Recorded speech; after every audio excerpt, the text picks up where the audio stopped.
Amazing idea today. A friend of mine called me, who is about my age, and we, after the immediate discussion that we had, he sounded kind of upset. So I asked what was going on.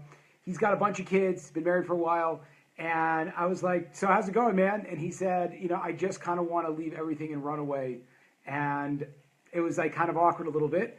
But the reality is, I think that you ask anybody in that situation, in our situation, being married, having kids, kind of the demands of the day in and day out. Actually, I experience it also. A lot of friends of mine experience this, that we feel not necessarily comfortable, that we feel like we're not doing a good enough job, and that the easy solution would just to kind of be to bounce. And the difficult thing is there's so many things kind of simultaneously going wrong that we don't even know kind of where to start. So I have a little bit of approach to this because I have been in the situation before a lot for many years, and it actually dovetails very nicely, parlays, all great words, into this week's Torah portion. The Torah portion bangs out the different levels of sacrifice that you can offer. There's an obligation to bring, if you have to bring a sacrifice, and it goes through, the nicest is an ox, right, a cow, and then a sheep, and then a bird, and then if you can't afford that, then there's wheat. So God essentially sets out for one responsibility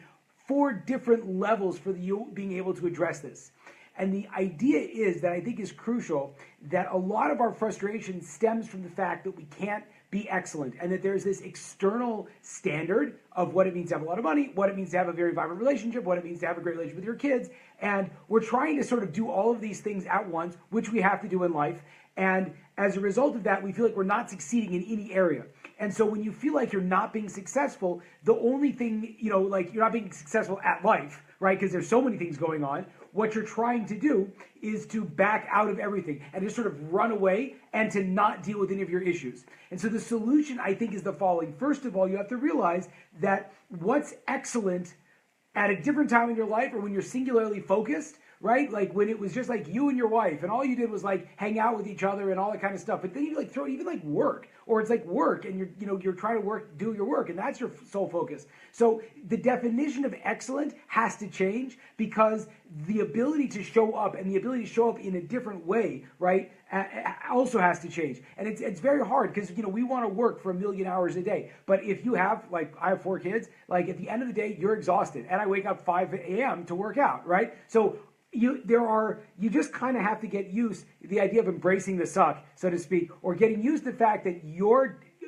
ideal definition of what's going to be excellent has to change, but you still fulfill the job and you can feel good about doing the job. So even if you're not the greatest parent, because you have 25 other things that are pulling at you, such as your marriage and making a living, all this kind of stuff, you have to realize that you still showed up and were a parent, and in God's eyes, that's successful. Right? And the time changes when you have more resources. That's the difference, right? When a person has more resources, they have more money, so then they're able to buy a nicer sacrifice. Okay, so you got to buy a nicer sacrifice.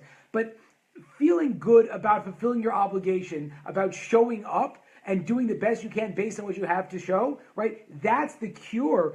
Developing the awareness to see that, that's the cure for running away. Because then what do you have to run away from? You did a good job, right? And with that mindset, that understanding that I'm going to look at my life as a whole, and I'm going to be selectively good at these different areas, the best I can do based on my circumstance, that's the solution to feeling fulfilled and comfortable, and to feel like you really fulfilled your obligation, which in this case is getting close to God. Getting close to God is, I did my best in this situation, right? Is it the greatest option? The answer is, maybe it's not. And how do I, but it's the greatest option for me. And how do I know? I just look at what I'm able to do right now. Thanks a lot, Shabbat Shalom. Peace.